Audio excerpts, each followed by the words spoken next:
Hello friends, Sat Shri Akal, Assalamualaikum, Namaskaram. How are you all?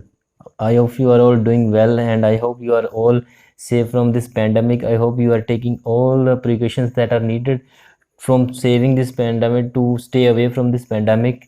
And I hope you all are aware about that we should wear mask, we should step outside we should step outside of the house whenever necessary, otherwise we should not step outside of the house, and we should take some precautions which are very necessary, which are laid down by the government, and we should follow those protocols. And then we should also try to we should not also try to stay away from these things, but we should also teach those who are not aware of these things.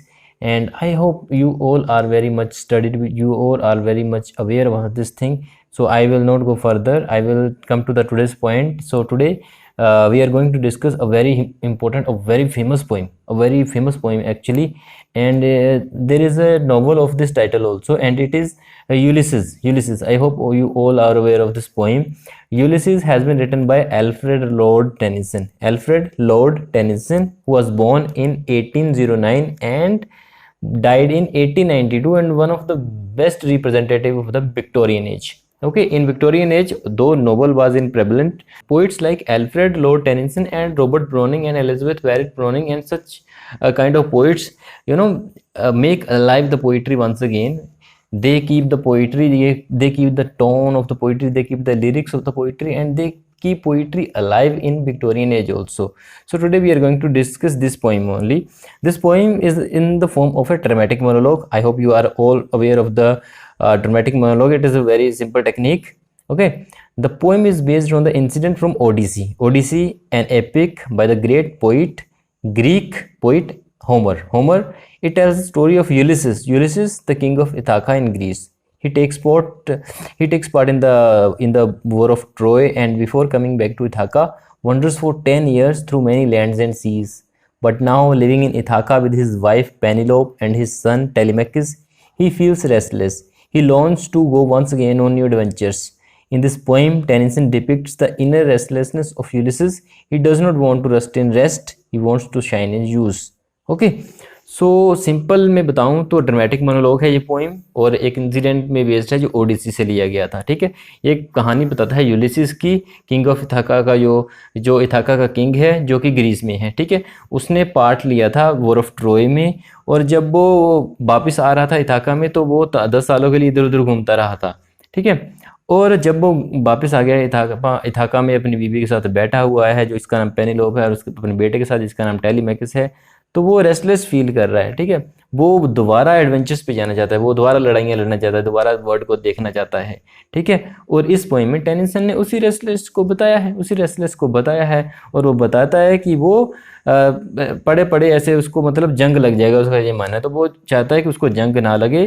ठीक है, वो चमकता रहना चाहता है use के साथ, जैसे होता है ना लोहा या तलवार या स्पोर्ट्स, है ना, वो क्या होता है, अगर चलाते रहो तो वो शाइन चमकती रहती है और चलती रहती है, लेकिन अगर उसे रख दो तो उसे जंग लग जाता है। तो बोलता है अगर मैं भी तलवार की तरह बैठा रहूँगा तो मुझे भी जंग लग जाएगा। तो वो नहीं चाहता कि मुझे जंग लग जाए, इसीलिए वो लगातार जाना चाहता है इन एडवेंचर्स पे। ठीक है, तो चलिए पोइम को पढ़ते हैं अब लाइन बाय लाइन। थोड़ी लंबी पोइम है तो थोड़ा पेशेंस बना के रखिएगा, और पोइम का आई होप मैं आपको बोर नहीं होने दूंगा, आपको मज़ा आता रहेगा पोइम को पढ़ते पढ़ते समय पे। ठीक है, तो चलिए पढ़ते हैं पोइम को। सो Ulysses by Alfred Lord Tennyson. It little profits that an idle king by this still earth among these barren crags, matched with an aged wife, I meet and dole unequal laws unto a savage race that hoard and sleep and feed and know not me. Little profit means इससे कोई लाभ नहीं है, इससे कोई फायदा नहीं है। स्टिल हर्थ मीन्स भूजा हुआ चूल्हा। बैरन क्रैग्स मीन्स बंजर पहाड़ी भूमि। मैच्ड विद मीन्स ब्याह होता। मीट मीन्स बनाना, और डोल मीन्स बांटना या लागू करना। अनइक्वल लॉज मीन्स दोषपूर्ण नियम या कानून। सैवेज रेसिस मीन्स असभ्य लोग। होर्ड मीन्स जमाखोरी करना। So Ulysses says that it does not behove a king like him to sit idle. तो वो कहता है कि उसके जैसे राजे को ऐसे फालतू में बैठने से, ऐसे वेले बैठने का कोई फायदा नहीं है। उसके रहते उस जैसे राजे को ऐसे शोभा नहीं देता ऐसे बैठना, फालतू में बैठना और अपनी बीवी के साथ बैठे रहना और बातें करते रहना। ठीक है, he is passing his days in the company of an aged wife, he keeps sitting by the side of a still hearth, living on his barren and craggy island. He is wasting his time and energy in making and administering imperfect laws. ठीक है। तो वो अपने दिन जो है अपनी बीवी के साथ, अपनी बूढ़ी बीवी के साथ बिता रहा है। वो सारा दिन चूल्हे के पास बैठा रहता है, ठीक है। अपनी बंजर और टूटी फूटी भूमि में, अब टूटे फूटे आइलैंड में बैठना, वहाँ पे टाइम वेस्ट करना, अपनी एनर्जी वेस्ट करना, ठीक है। और फालतू के लो बनाए जाना जिनका कोई मतलब ही नहीं है, ठीक है। तो Ulysses thinks that it useless to live among his savage people who fail to understand and appreciate his adventurous spirit। तो उसका मानना है कि ये व्यर्थ में वो अपने सैवेज असभ्य लोगों के बीच बैठ के उनको ये सिखाना, जो ये समझ ही नहीं पाते, जो उसकी एडवेंचरस स्पिरिट को समझ ही नहीं पा रहे हैं, ठीक है। तो उनको ये समझाना कि उसकी एडवेंचरस स्पिरिट है, वो लगातार कुछ ना कुछ करना चाहता है, तो अपने सभ्य लोगों को ये समझाना उसके लिए थोड़ा मुश्किल है, तो वो इसको यूजलेस भी समझता है, ठीक है। They are merely interested in hoarding, sleeping and feeding and themselves. Okay, तो वो वहाँ के लोग किस चीज़ में इंटरेस्टेड हैं? वो होर्डिंग में चीज़ें इकट्ठे करते रहना, ठीक है, सोते रहना और बस खाते जाना, बस यही काम है वहाँ के लोगों को। Ulysses feels restless by living with such dead sold people. Ulysses को ऐसे लोगों के साथ, ऐसे जिनकी सोल्स ही नहीं है, जिसकी डेड सोल्ड है, मतलब वो मरे हुए के समान है, ऐसे लोगों के साथ रहना उसे शोभा नहीं देता है, ठीक है, और वो रहना भी नहीं चाहता है, इसीलिए वो रेस्टलेस है ना, वो बेचैनी महसूस कर रहा है। तो चलिए सेकंड स्टांजा पढ़ते हैं इसके बाद अभी। I cannot rest from travel, I will drink life to the less, all times I have enjoyed greatly, have suffered greatly, both with those that loved me and alone on shore, and when through scudding drifts the rainy Hyades becks the dim sea, I am become a name। Drink life to the seas means जीवन के अंतिम पल तक सक्रिय रहना और उसका आनंद उठाना। स्कडिंग ड्रिफ्ट्स मीन्स हवा के आगे तेजी के साथ दौड़ते हुए कटे फटे बादल। रेनी हाइएड्स मीन्स बरखा लाने वाले सितारे। बेक्स्ट मीन्स हलचल पैदा करना, वाइल डिम सी मीन्स अस्पष्ट दिखाई देने वाला सागर। बिकमिंग ए नेम मीन्स प्रसिद्ध होना। Okay, so Ulysses says that he can not rest from travel, he wants to drink life to the lees. His past life has been a story of continuous adventures. He has enjoyed greatly through his adventures. He has also suffered greatly. He has traveled alone as well as with those who loved him. He has traveled both on land on the storming seas. Ulysses says that he has traveled so much that he has become famous all over the world. His name has become a synonym of adventure. तो Ulysses का कहना है कि वो सफ़र किए बिना रह नहीं सकता है, ठीक है। कष्टों की चरम सीमा का अनुभव करना चाहता है वो, ठीक है। उसका जो बीता हुआ जन्म था, जो बीता हुआ समय, जो लाइफ उसकी जा चुकी है, वो साहसिक कामों की एक कहानी रह चुकी है, ठीक है। उसने इन साहसिक कामों से बहुत आनंद प्राप्त होता है। उसने बहुत कष्ट भी सहे हैं, उसने अकेले भी यात्रा की है और उन लोगों के साथ भी यात्रा की है जो उससे प्यार करते थे। उसने धरती पे भी यात्रा की है, उसने तूफानी समुद्रों में भी यात्रा की है। तो यूलिसिस का कहना है कि उसने इतनी यात्राएं की हैं कि वो संसार भर में अब प्रसिद्ध हो चुका है, संसार भर में उसका नाम है अभी, ठीक है। तो उसका नाम जो है is similar to synonym of adventure, मतलब साहसिक कामों का समानार्थक बन चुका है उसका नाम जो है, ठीक है। तो चलिए थर्ड स्टांजा पढ़ते हैं। For always roaming with a hungry heart, much have I seen and known, cities of men and manners, climates, councils, governments, myself not least, but honored of them all, and drunk delight of battle with my peers far on the ringing plains of windy Troy. Council means संसद, while peers means समान पद के लोग, ringing plains means युद्ध के साथ शोर गूंजते हुए, windy means जहाँ हवाएं बहुत तेज चलती हों।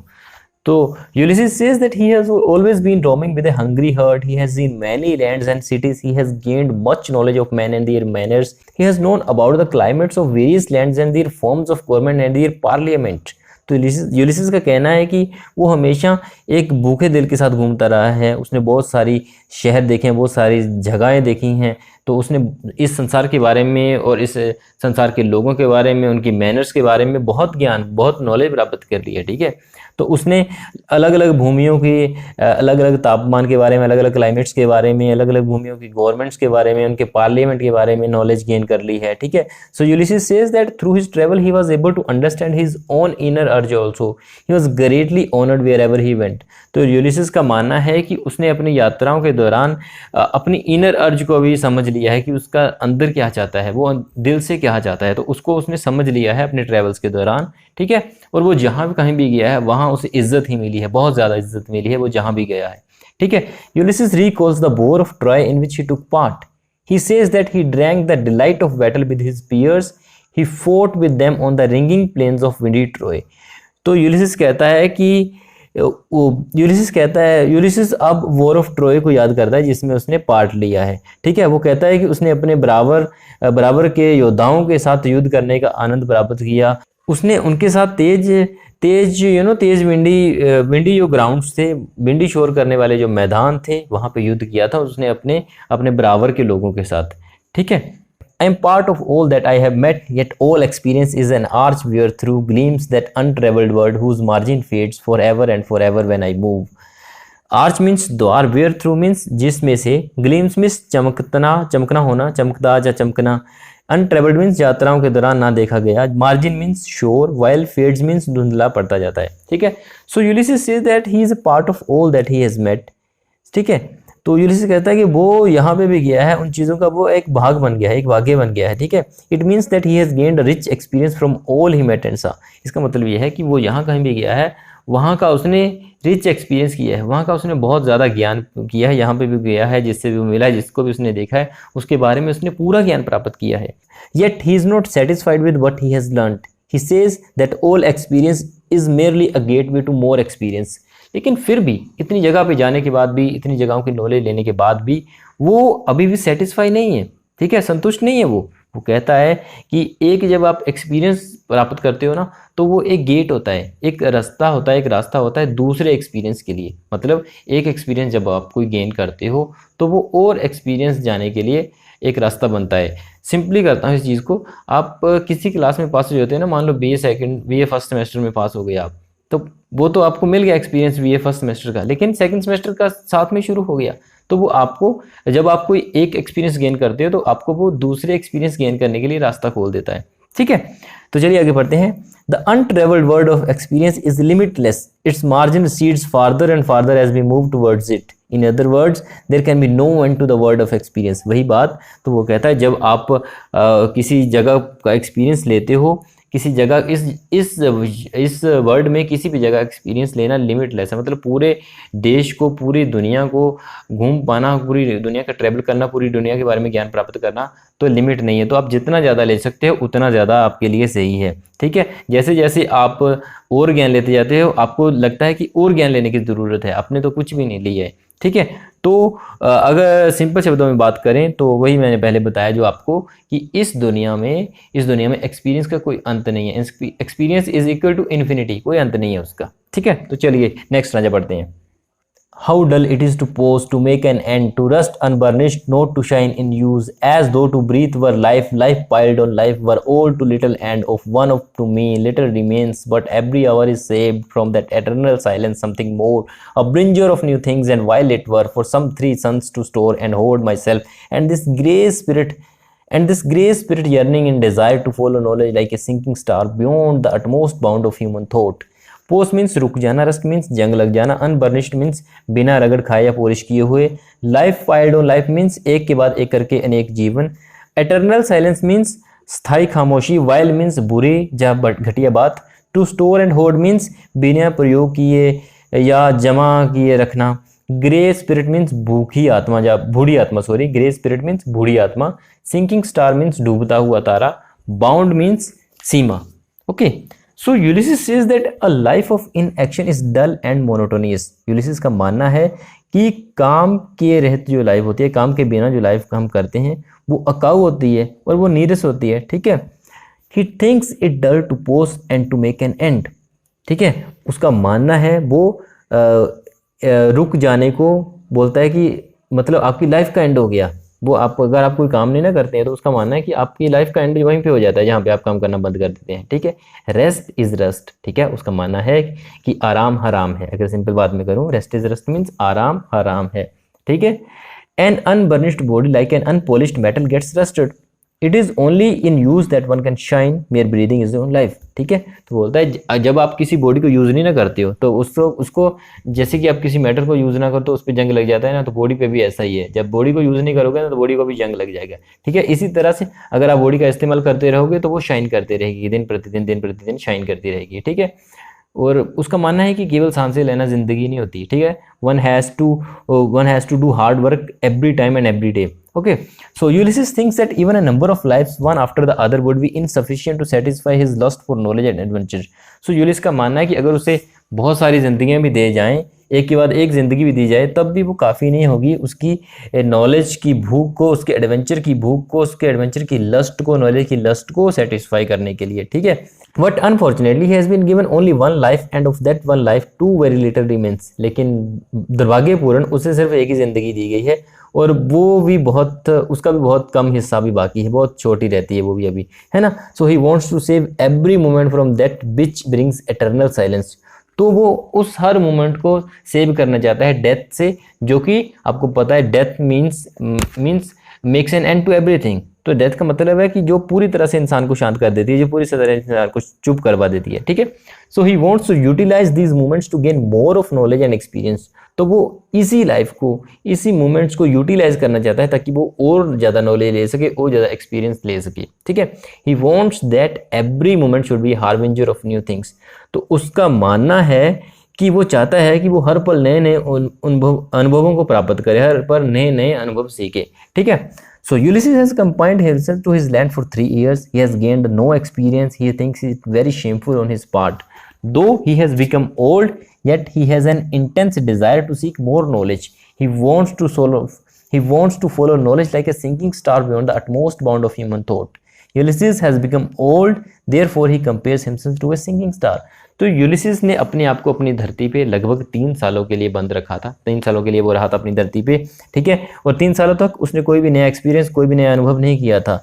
तो वो समझता था कि ये उसके पार्ट पे बहुत ज़्यादा शेमफुल है, ठीक है। ये मतलब कोई ज्ञान प्राप्त ना करना उसे बड़ी शर्म वाली बात महसूस होती थी। हालांकि वो बूढ़ा हो गया है, लेकिन फिर भी वो और ज़्यादा ज्ञान प्राप्त करने की प्रबल इच्छा रखता है, ठीक है। वो एक डूबते हुए तारे की तरह ज्ञान की खोज में उस सीमा तक पहुंचना चाहता है जो कि मनुष्य की सोच से भी बाहर है। यूलिसिस बूढ़ा हो गया है, इसलिए वह अपनी तुलना अब एक डूबते हुए तारे के साथ कर रहा है, ठीक है। तो चलिए नेक्स्ट नजा पढ़ते हैं। This is my son, my own Telemachus, to whom I leave the scepter and the isle, beloved of me, discerning to fulfill this labor by slow prudence to make wild a rugged people, and through soft degrees subdue them to the useful and the good. Most blameless is he, centered in the sphere of common duties, decent not to fail in offices of tenderness, and pay meet adoration to my household gods. When I am gone, he works his work, I mine. Scepter means राज्य, ठीक है, राज्य, दंड या राजाधिकार। Oil means Ithaca द्वीप। Discerning means दूरदर्शी, विचारशील। Bye slow prudence means धीरे धीरे बुद्धि और विवेक के द्वारा। रग्ड मीन्स असभ्य और जाहिल। सबड्यू मीन्स निमर बनाना। मीट एडोरेशन मीन्स उपयुक्त पूजा और भक्ति। हाउसहोल्ड मीन्स पारिवारिक। So Ulysses has a son named Telemachus whom he loves very much. He intends to hand over the island kingdom to him. Ulysses thinks that Telemachus is wise enough to run the kingdom. He hopes that by slow degrees his son will be able to educate his people. He will take prudent measures to civilize them. He will train them to become useful and good in their actions. So Ulysses का एक सन है जिसका नाम है टेलीमेकस, जिससे वो बहुत प्यार करता है, ठीक है। और वो देना चाहता है अपना जो उसका राज्य है, अब वो अपने बेटे के हवाले कर देना चाहता है। यूलिसिस का मानना है कि टेलीमेकस बहुत समझदार है इस किंगडम को, इस राज्य को चलाने के लिए, और वो आशा करता है कि वो धीरे धीरे उसका सन जो है उसके लोगों को सिखाएगा, ठीक है। और वो अच्छे अच्छे निर्णय लेगा उन्हें सभ्य बनाने के लिए, उन्हें सिविलाइज करने के लिए, ठीक है। So he will train them to become useful and good in their actions, ठीक है।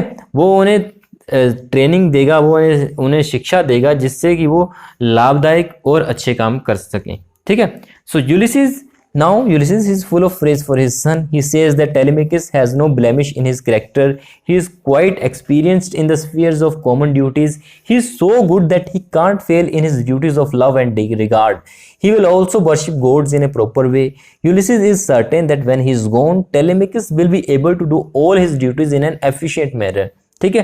तो अब यूलिसिस अपने बेटे की बहुत तारीफें कर रहा है, ठीक है। वो कहता है कि टेलीमेकस के चरित्र में कोई दाग नहीं है, ठीक है।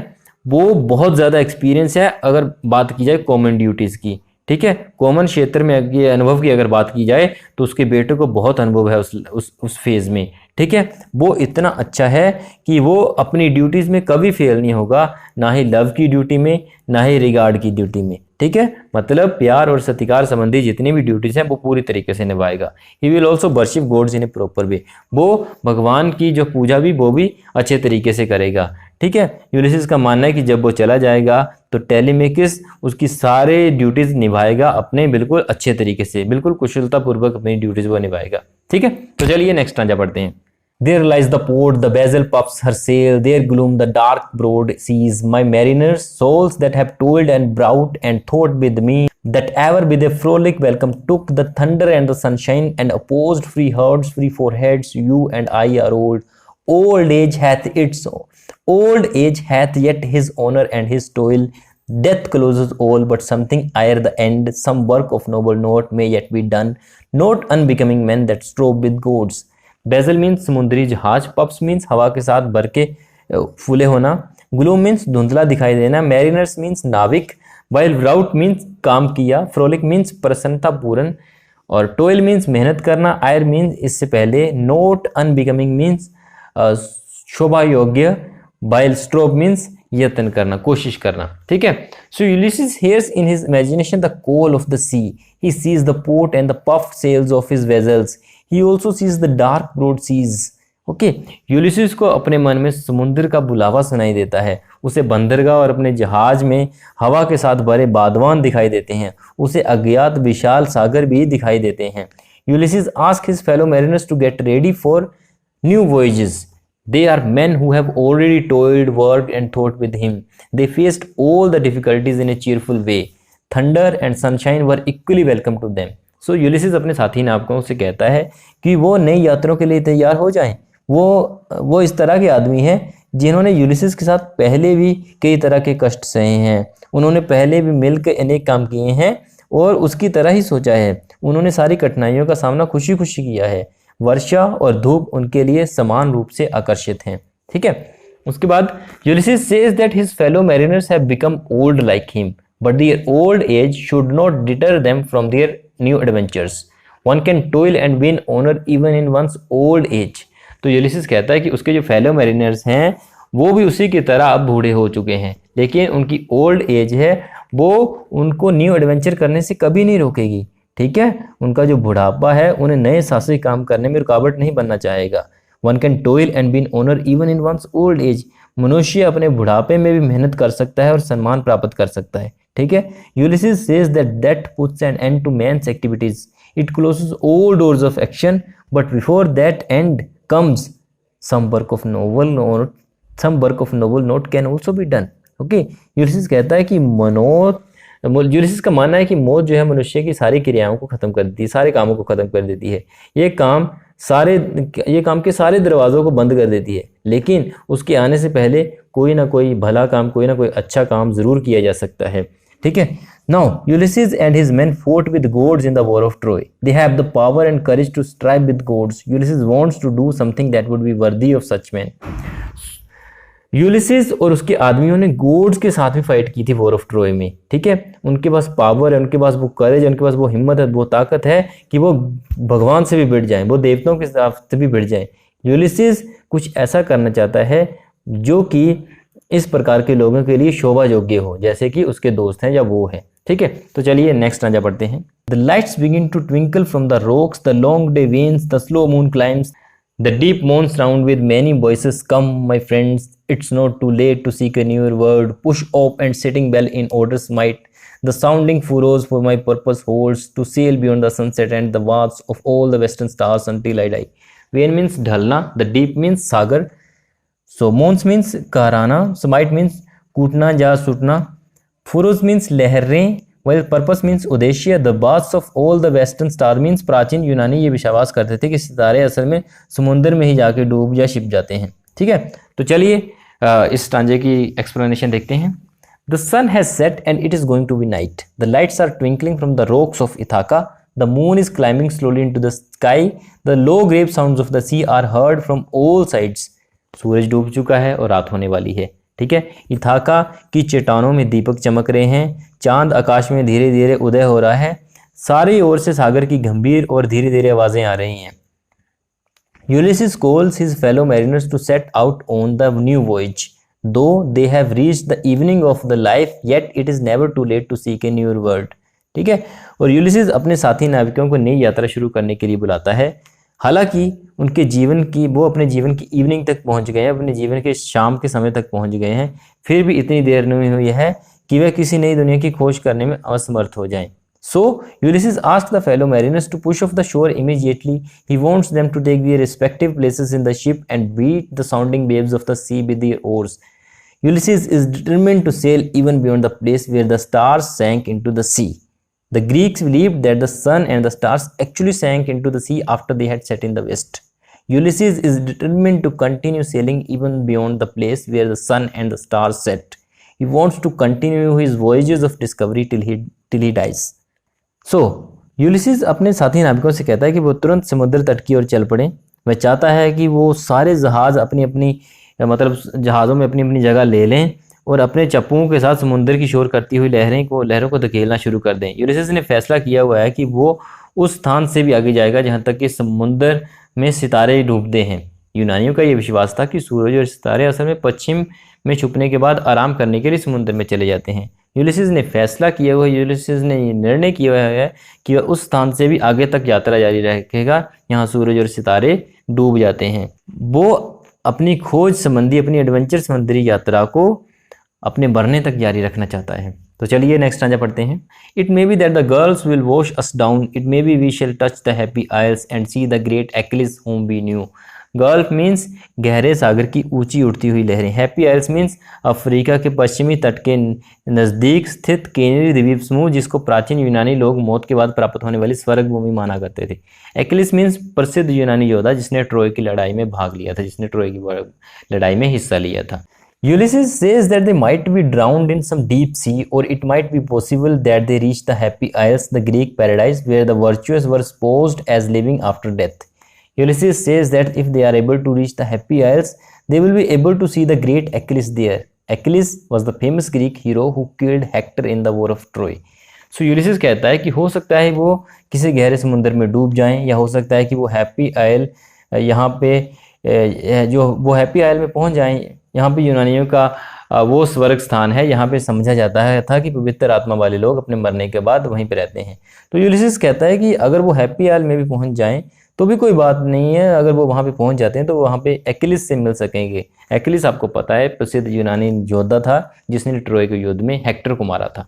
ठीक है, तो चलिए लास्ट स्टांजा पढ़ते हैं इस पोइम का।